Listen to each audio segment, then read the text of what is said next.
When I was 14, I wanted to be a shortstop for the Cubs. I mean, I was interested in baseball above all sports. I was good in school, but I mean, school didn't captivate me or books. I think the discovery of Aquinas' Summa was like the acorn stirring.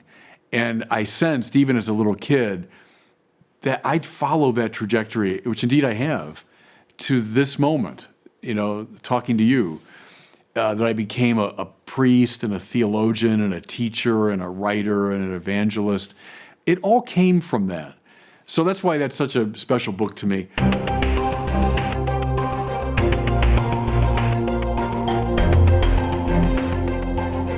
Welcome back to the Word on Fire show. I'm Brandon Vaught, the host and the content director here at Word on Fire. Today we're having a bookish discussion. We're going to talk about Bishop Barron's favorite books. You're going to learn his favorite book of theology, poetry, fiction, his favorite stage play, and more. So stay tuned. But first, Bishop Barron, welcome to the show. Hey, Brandon. How you doing? Doing pretty well. Let's catch people up with some of the things you've been doing lately. In the midst of the COVID thing, most of your events and travels have been canceled, and you've been doing a lot of them through Zoom and Skype and things like that. And one exciting thing you just did was to interact with a bunch of Catholic students at Princeton University. Tell us about that. Yeah, it was fun. I was invited to go out there and be with them in person, but of course that couldn't happen. So I just came here to the studio, and then we're on live on a Skype thing or Zoom or something with our own Leo Labresco, who's active there, and then a lot of Catholic, I don't know if all of them were Catholic or not, but a lot of students from Princeton came on with really good questions, and we had a chance to see each other and talk, so I enjoyed that very much. Yeah, give us a summary. What are some things on the minds of students at Princeton when it comes to God and religion? Yeah, the ones that you find, I think, across the board. Is there a God? How do you show it? The problem of suffering. Some of them talked about more personal issues and evangelization and, how do you spread the faith? And in a culture that's so antipathetic toward religion, how do you live it and spread it? That sort of thing. In fact, I think that's what the main focus was, now that I remember, was more evangelization. But a lot of the standard questions that have beguiled human beings, from time immemorial. Well, we're filming this episode a few weeks before it's going to release, but I wanted to talk about a couple of upcoming events you have as well. So one of them is you're addressing students at the Catholic University of America, right. And then you also have a big, exciting upcoming lecture. Maybe tell us about both of those. Yeah, again, I was invited to my old alma mater, Theological College, which is on the campus of Catholic U. They have an alumni award every year, so they invited me to come and say Mass and receive the awards. I was really excited about that. Again, unfortunately, with COVID and all that, we had to turn into a virtual event. So what I'm going to do is respond to questions from the TC, we call it, Theological College community. They sent me in advance about 20. They're really good questions. So I'll be responding to those. And I think they give me the award virtually, so maybe they'll hold it up and I can smile through the camera. They'll fax it to you. They'll fax it to me. And then I think the next day I'm giving the Kenrick lecture. Again, I was supposed to be in St. Louis on the campus of Kenrick Seminary to give this annual lecture. I'll do it now from here. But I think prior to the lecture, we're having another session with the Kenrick students. Again, kind of an open Q&A type thing. So I enjoy that. Normally, I also enjoy being at these places. But, as you know, Brandon, travel is just so, we can do it, but travel is much more difficult now. So anyway, we're making progress. All right, well, let's turn to the books. You and I love talking about books. I think almost every episode we're mentioning a book or a recommended title or something like that.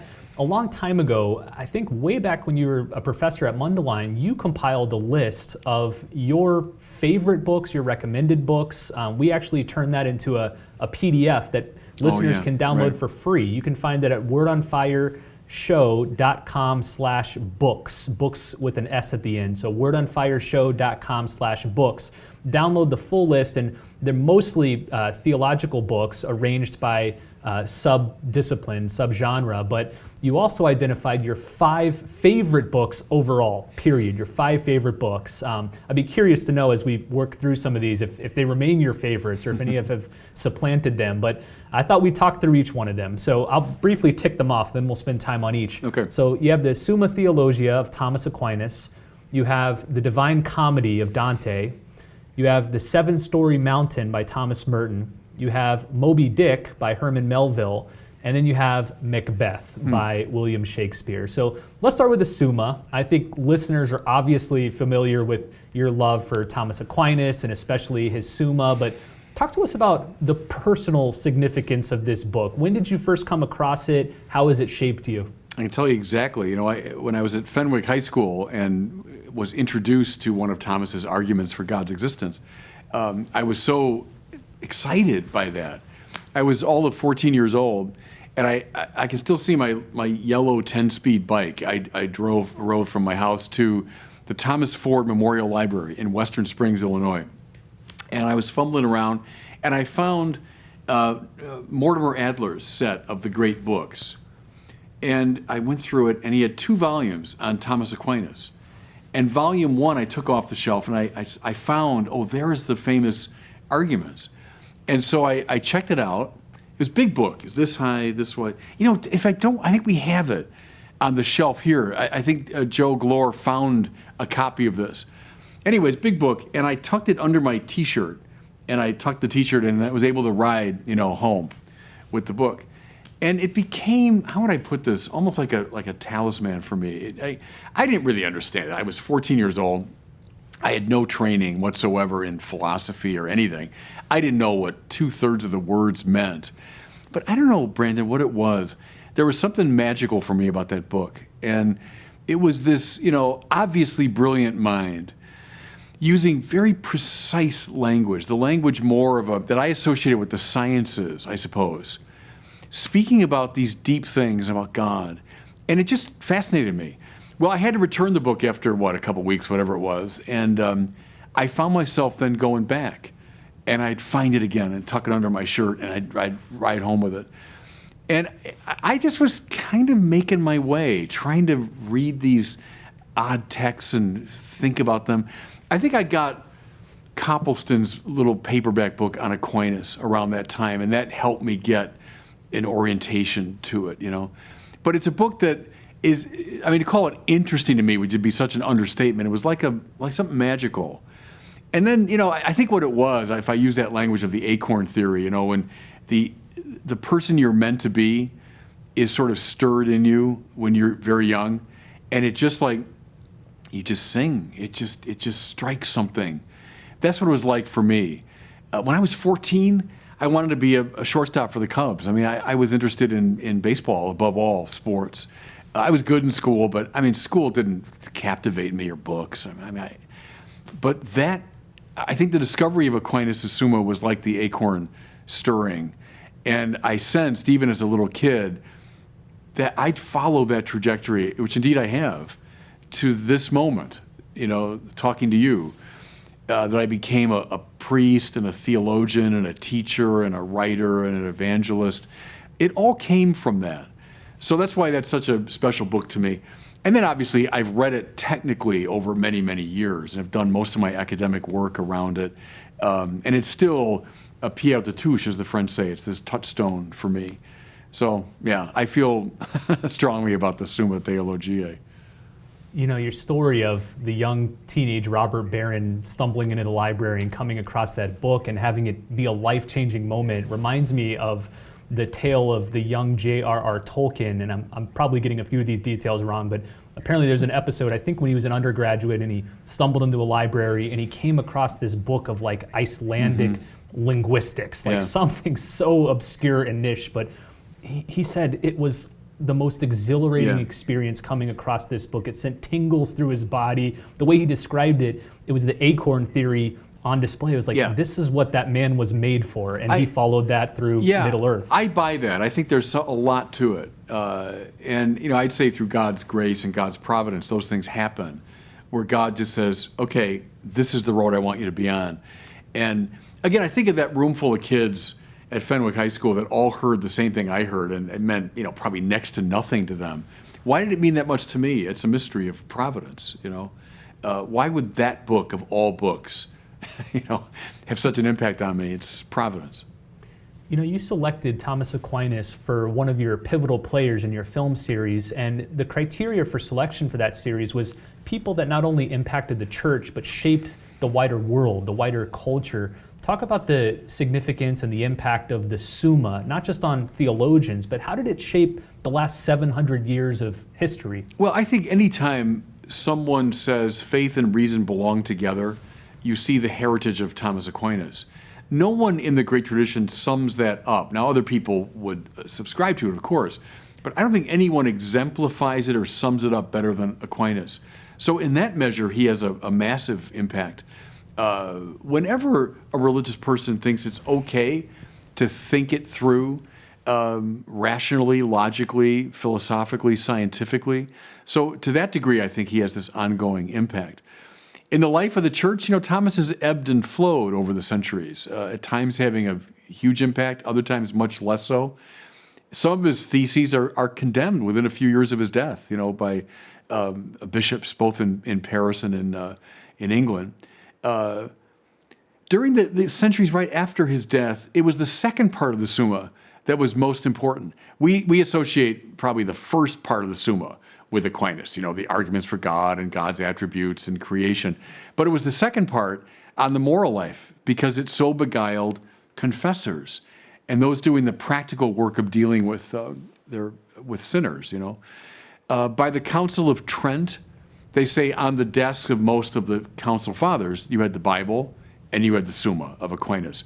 And then, of course, Ignatius and the Jesuits, because Ignatius has a huge interest in Aquinas. And then through the Jesuit institutions, Thomas's voice again resonates. More recently, late 19th century, with Leo XIII calling for a revival of Thomas studies. So he's ebbed and flowed up and down. Vatican II, Thomas is more conspicuous by his absence, I would say, in the text of Vatican II. I can testify the years after Vatican II, Thomas disappeared.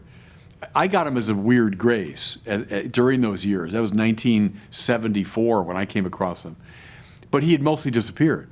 But then, 1990s into the zeros, there's a Thomas revival going on. So anyway, I find that interesting how he reasserts himself, I think, because of the sheer quality and beauty of his thought.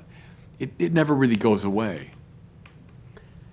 Let's close with this. How do you recommend people get into the Summa? I find a lot of people become attracted to Thomas when they hear people like you talk about him, and maybe they rush out and get that same volume from Mortimer Adler's Great Books of the Western World, and they crack it open, and it's immediately indecipherable. It's like someone wanting to get into the Bible, and they crack it open in Genesis and start trying to get into it. What do you recommend to first-timers who want to start reading the Summa? Yeah, a couple things. Peter Kreeft's Summa of the Summa, I think, is a helpful way to get oriented. That Copleston book that helped me as a kid, simply called Aquinas by F.C. Copleston, is a good overview introduction. For the more lyrically minded, the great Chestertons, the Dumb Ox, his wonderful exploration of the life and writing of Aquinas. In a much more minor key, my own Thomas Aquinas Spiritual Master might be a way to get into it. Or think of Jean-Pierre Torel's, also called Thomas Aquinas Spiritual Master, isn't it? The 2-volume overview. I think of James Weisheipel's great biography of Aquinas as a way to get into his life. Those are all ways. So there are good commentaries and good introductions to Thomas. Start with that, maybe, and then dive in. I'll add a couple more of my favorites. Brian Davies has a number of good books on Aquinas, and then Edward Fazer, our good friend out there in California, he has a good introduction. I think it's just called Aquinas, A Beginner's Guide, which walks you through some of his major ideas. Good. Okay, let's turn to your second favorite book, and I'm not sure if these are necessarily in any order. These are just the top 5 favorites, but the second one is The Divine Comedy by Dante. When did you first come across The Divine Comedy? I know exactly. It was the summer of 1990, and I was a language student in Germany. So I had started my doctoral studies in Paris, but that summer I went to the Goethe Institute in Freiburg and Breisgau in southwest Germany. And I was living in this miserable dorm room. The kid who had lived there during the year had cleared out, but not totally. He'd left all this stuff behind, weird decorations, and it was like a weird college kid's room. That's where I was assigned to live. So I did my Goethe Institute all day, like 5-6 hours of nothing but German. And reading, writing, listening, speaking German. I'd come home to that room. And so I brought with me, I forget why, I brought with me the little paperback volume of the Inferno of Dante. And I'd never read it. I'd never really read a word of Dante. I knew of him, of course, and how important he was. Never read him. So I remember, I can still kind of see myself lying on my stomach on this bed with the little paperback. And I began reading the Inferno as a little break from my hyper-intense German study. And it just, I don't know what it was about that particular translation or that time in my life or what, but it just began to sing to me like a novel. I read it with great interest, and the footnotes were good, and I would read the footnotes with great interest, and it got me into Dante. That's how I first came across him, and then that's just started this, since then, my lifelong process of reading him and reading about him.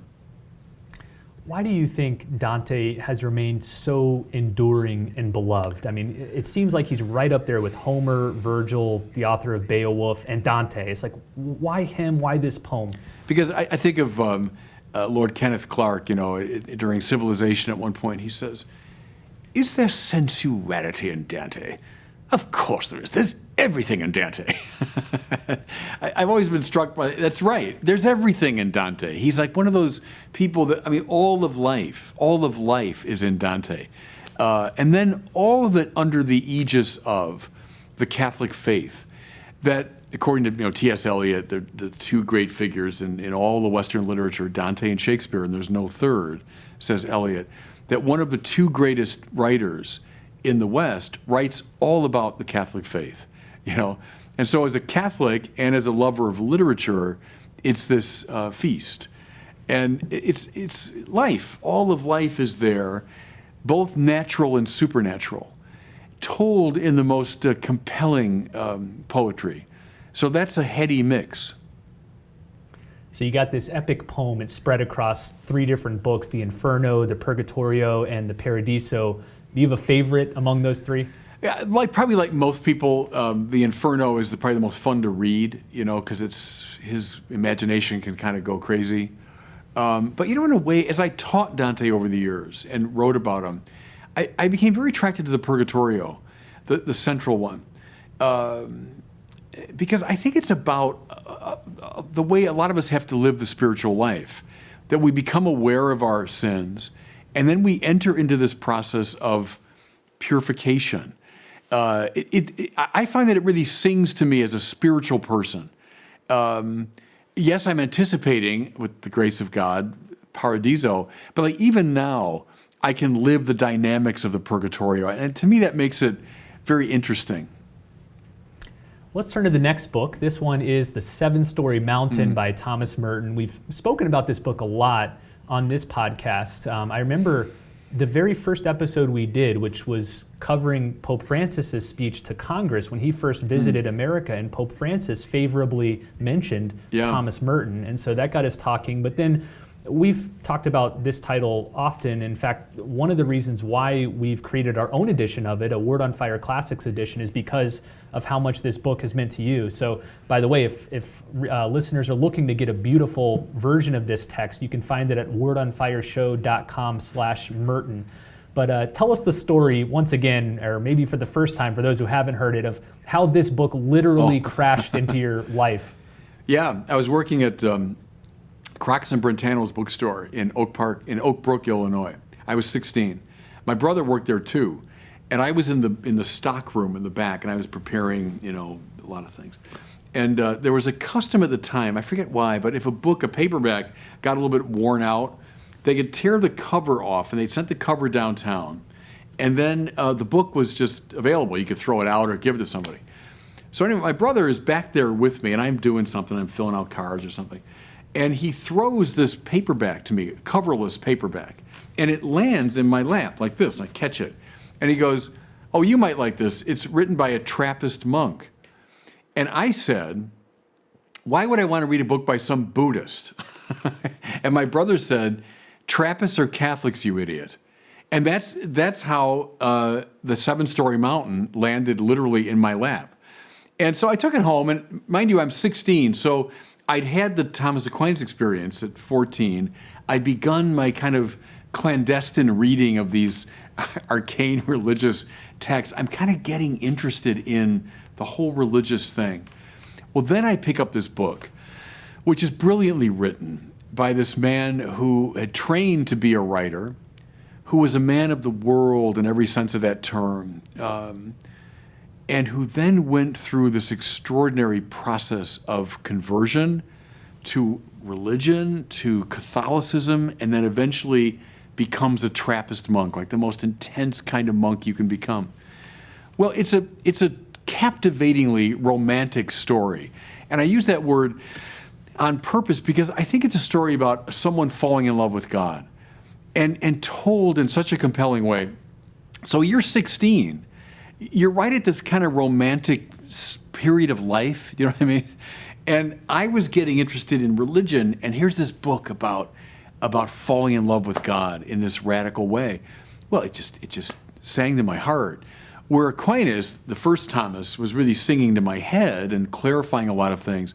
Merton, who's no slouch intellectually, mind you, but began singing to other aspects of my being, you know, and to see this life given totally to God. Here's something funny, Brandon. When I was reading that book, so I'm 16, 1976 approximately, I had just discovered the Beatles. So the Beatles break up in 1970, but I kind of discover them as I'm discovering music and everything else. And to this day, if one of the classic Beatles songs comes on, it triggers Merton in my mind, because I remember reading SevenStory Mountain while I am listening to, you know, Hey Jude or to Let It Be or to, you know, the great Beatles songs. So my point there is that it just began to work its way into my consciousness, you know, very deeply. You know, if you go to most Catholic bookstores today, you'll see a whole section dedicated to conversion stories. It's like a whole industry. Yeah. We have so many good stories, you know, all the way back from Augustine's Confessions to Newman's Apologia. You have, you know, more contemporary ones Dorothy like Scott Day. Hahn's Rome Sweet Home, The Right. Long Loneliness of Dorothy Day. What sets Thomas Merton's story apart from all these other memoirs of conversion? Well, it's not unlike Augustine's, because I mean Augustine is a sublime writer and an extremely brilliant theologian. Something similar with Merton. In fact, it was Fulton Sheen who compared the SevenStory Mountain to the Confessions of Augustine, and there's a lot to that. Merton brings his religious sensibility, but also the great sensibility of a writer, because he was training really to be a novelist, to be a poet. In fact, he's quite a fine poet, published quite widely after he became a Trappist. But I think it's that combination. It's told with such psychological perception and such a novelist gift for the description of the time and place. It's full of humanity. Merton is you know, like all of us, kind of a conflicted figure and, you know, full of light and darkness, and he's kind of honest about all of that. I think that makes it very compelling. It's a writer's tale. You know who else really admired the SevenStory Mountain was Evelyn Waugh. So Waugh writes one of the early kind of reviews of it for a British public, and in fact, I think he writes the preface to the British edition of it. I think he helped edit it too as well. He helped shape it. And gave it the title, it's not called SevenStory Mountain, but rather Elected Silence, which is a line from a Jared Manley Hopkins poem. So Waugh caught all of that. In fact, when did that come out, Brandon? A couple years ago, this wonderful little book of the letters between Waugh and Merton. Because starting back then, we're this sort of elder statesman. By that time, Waugh would have been in his, 40s or 50s. And he's giving Merton, who's a pretty young man when he wrote the SevenStory Mountain, kind of writerly advice about how, you know, he should do this and that and change this. But he had a great admiration for the SevenStory Mountain. So I think it's the writerly quality, the perception, the psychological perceptiveness, as well as the rich spirituality. So again, if you haven't read SevenStory Mountain, you might consider getting the Word on Fire Classics edition. It's a beautiful version of it. It's got an introduction by Bishop Barron himself. So find it at wordonfireshow.com/Merton. All right, next up is Moby Dick by Herman Melville. Now this might be a little surprising from some people, I think. Why this book? How did it impact you? How are you different for having read it? Oh my gosh. I think, as I remember now with this, we propose like genre, you know, so Summa is my favorite book of theology, Merton is probably like spirituality, Dante, poetry. I think Moby Dick I chose for fiction. I love that book. I've read it in its entirety, I think 3 times. and studied it and read about it quite a bit. When did I first read it? I don't remember. I don't have that same kind of vivid memory when I first read it. I think, in fact, I tried the first time and only got a certain distance. And when Melville goes into 50 pages of describing the whaling techniques, But at the right point in my life, I got through it and loved it. You know that line, I think it's Dr. Johnson's line about if you're bored with London, you're bored with life. And there's like Dante too. Moby Dick, if you're bored with that book, you're bored with life. Because here's this genius. I think Melville I think he's the greatest of the American fiction writers. At this key point in his life, he retired to a little log cabin. And for an intense year, produced this novel, the greatest American novel. And it broke him. He never recovered from it. Psychologically. He writes Billy Budd and some of these, wonderful shorter pieces, but he never recovered from it. It's like Bertrand Russell with North Whitehead when they wrote the Principia Mathematica. He was a very young man, and Russell said, but it broke my mind. I could never operate at that level again. And Russell wrote extensively till he was in his 90s, but he said he never reached that level. And that's true, he never did.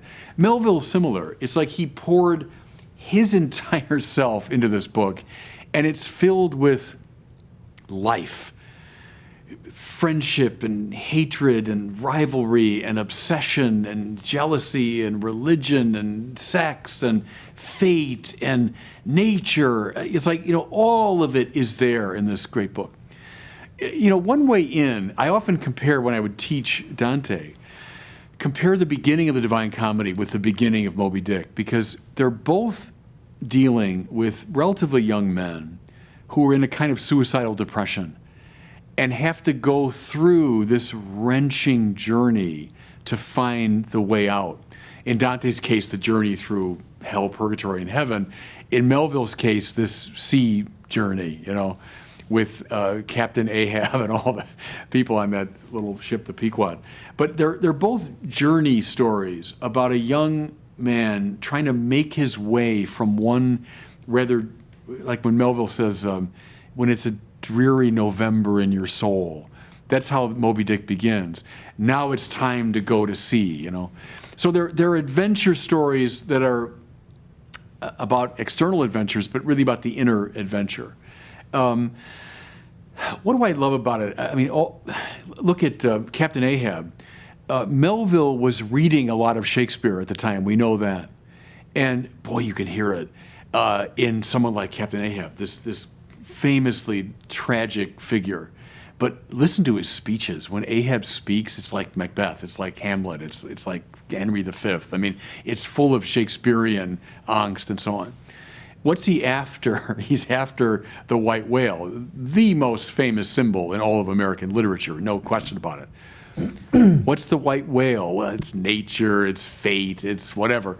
But as I read Moby Dick, I can't help but think the white whale is evocative of God. Are we obsessed with God? Yes, and searching to find God. But is there the danger? Ahab enters into this struggle, this battle with God, a bit like Jacob and the angel, right? And just as the angel wounds Jacob, so the whale wounds Ahab, rips his leg off, But now Ahab comes with even greater fury. Mind you, Ahab named for the worst of Israel's kings, right? So whoever gave him that name. But now he's coming after, with fury after God. But God cannot be conquered that way. And by the end of the story, of course, Moby Dick rises up from the depths and destroys the ship and kills Ahab. And I think it's, now again, from a typically American Protestant perspective. So you're not dealing with Dante. That's a very Catholic imagination. With Melville, you're into a Protestant space. But this furious struggle with God, I think, is at the heart of that story. So anyway, I could go on and on about Moby Dick, but it is the great American novel. Well, I'm utterly shocked to hear that you've read the whole thing 3 times. Oh, I know gosh, for most people, yeah. Once is a lifetime accomplishment but for then that book. You got to go back, though, and then you really begin to see it, No, it's marvelous. how about some advice for people that get bogged down in the numerous details about, whaling biology, whale oil harvesting, all that stuff? Maybe skip it. If you're getting super bored, just skip it and get to the narrative again. That's okay. Part of it, Brandon, too, it's interesting. Remember Umberto Eco, when he commences The Name of the Rose, and you have these long, long sections about monastic life? He said, I had to put my reader through his own novitiate. In other words, that was meant to be boring. It was meant to be like, because he was drawing you into the world of this monastery. And it's only in that monastery that you're going to get the story. Tolkien, famously, with Bilbo's endless birthday party at the beginning of Lord of the Rings. And like, why am I going through this birthday party? He had to get you into his world, right? Well, same with Moby Dick. That's why you're, about how the oil comes out of the whale and the cutting its head off and how you, but you're meant to be drawn into this obsessive world of this whaling ship. But if that's not working for you the first time through, skip it and get to the sea adventure. You're getting awfully close to triggering my Tolkien sensibilities by implying that there's a boring line in Tolkien, but we'll let that pass for now. Don't say Bilbo's 11st birthday party. People are like, why is he going on and on about this birthday party? Can't we get to the, rollicking adventure of this story? Which, of course, he does. But he had to put you through a novitiate, I think, at the beginning. All right, let's look to the fifth and final book, and this was written by the great William Shakespeare, who you mentioned had formed the mind of Herman Melville, and it's his great play, Macbeth. So first of all, why do you set this play above all the other Shakespearean dramas? Oh, I don't know. And, again, some of that is kind of arbitrary. How could you not see Hamlet as one of the, monuments of the human spirit? Maybe it's because I first came across Shakespeare in high school. I think when I was a freshman, we read Romeo and Juliet. That was probably the first thing I ever read. And, I've told people it's like my discovery of Aquinas at the same age when I was 14. I didn't understand Romeo and Juliet. I understood, the basic lines of it. But my reaction at that time was that there should be such a thing.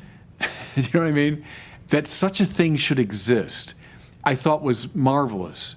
Like, what is this? These words and the complexity of it. Well, I think a little bit later in high school, maybe junior year, we read Macbeth. And we might have even, as I remember, kind of quasi-acted it out. I think we kind of, And so it was one of my earliest exposures to Shakespeare was through Macbeth. And I don't know.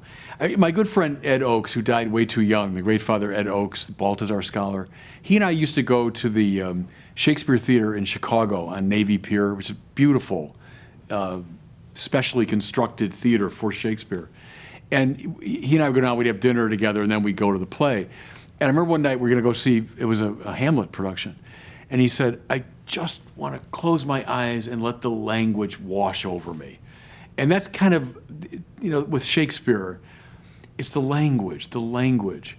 I've just been watching, all during the COVID thing, the great Patrick Stewart reading all the Shakespeare sonnets every day. And, the Shakespeare sonnets are so complex that you're not like, oh yeah, I got it. It's all figured out. It's not so much that. The first time you hear it, it's let the language and its rhythms and its color. So Macbeth had that impact on me. But then, like Moby Dick, like the Divine Comedy, all of life is there. The psychological perception, the wrestling with, Thomas talks about wealth, pleasure, power, and honor. Well, they're all there, aren't they? With Macbeth, it's largely power and honor, probably. But how a human being deals with the greatest temptations, and no one articulates those dynamics better than Shakespeare. Thomas can name them in his sort of abstract scholastic vocabulary. Shakespeare lets you feel it, and you enter with the greatest depth of perception into the texture of that experience. So anyone that's ever felt the tug of ambition or the tug of power, what I wouldn't do to get what I want, even though I know it's the wrong thing, but enter into that play and it'll remind you of what's going on in your own psychology, That's what Shakespeare, I think, does better than almost anybody. Anyway, I could go on and on about Shakespeare. it's often been recommended that people, instead of reading Shakespeare, watch it Yeah. performed. That's the way it's intended. Do you Absolutely. have a favorite performance Yeah. of Macbeth you like? Yeah, I do, and I'm glad you asked about that because it's the famous one from the 70s, a very young Ian McKellen, long before he's Gandalf the Grey, and the great Dame Judi Dench. But when they're quite young, they're probably in their early 30s maybe, and it was a production by Trevor Nunn, who was a famous director of Shakespeare at the time, also a young man. And they did it in this dark, just a dark space with the simplest sort of setting, nothing to distract your attention. They wore the simplest, most understated clothes. You know who was in that production too? The man who eventually played the Emperor in Star Wars. It plays the porter in that famous scene where they're knock, knock, knock, and the porter opens the door. Well, anyway, that production, you get it on YouTube, they said they wanted nothing to distract from the language. And you had these two sublime actors, McKellen and Judi Dench, doing Macbeth and Lady Macbeth. And just watching their interaction in those famous speeches is stunning. So yeah, that's my favorite production of Macbeth. Well, we'll be sure to link to all of these book recommendations in the show notes. And again, if you want the full list of all of Bishop Barron's favorite books, there's dozens more that we have on the PDF. You can find it at wordonfireshow.com/books.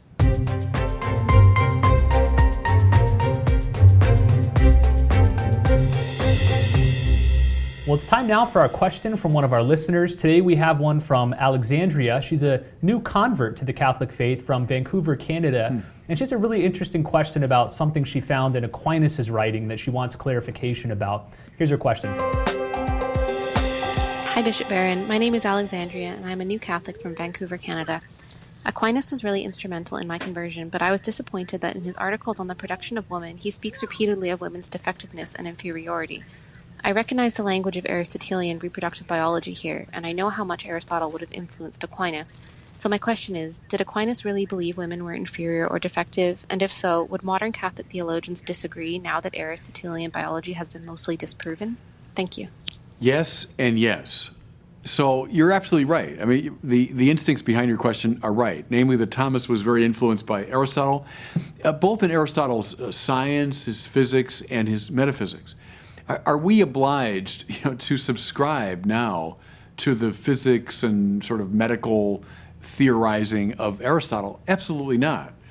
Was Aristotle, and therefore Thomas, wrong about their conception of women? Yeah, absolutely. And we're not the least bit beholden to those views. Are there metaphysical insights in Aristotle that remain of perennial value? Yeah, and that's what I think what remains most important.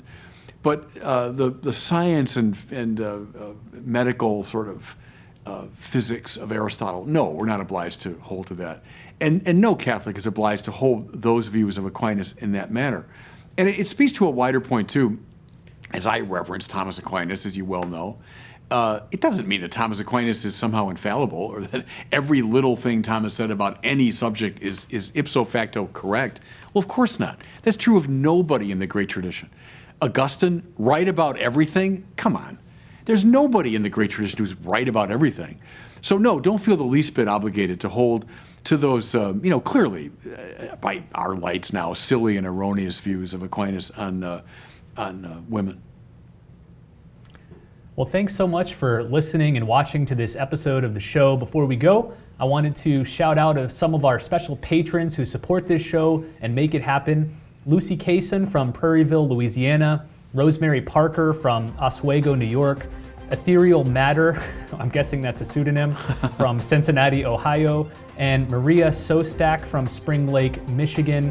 Thank you guys. Thanks so much for making this show happen, for supporting us. If you like this show, maybe, we're on episode, 259. Maybe you've been listening for a long time and you like it, you want to get it out to more people, consider supporting the show and becoming a patron. You can do that at wordonfireshow.com/patron.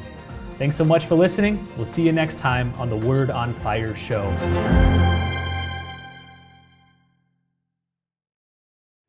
Thanks for watching. If you enjoyed that video, I encourage you to share it and be sure to subscribe to my YouTube channel.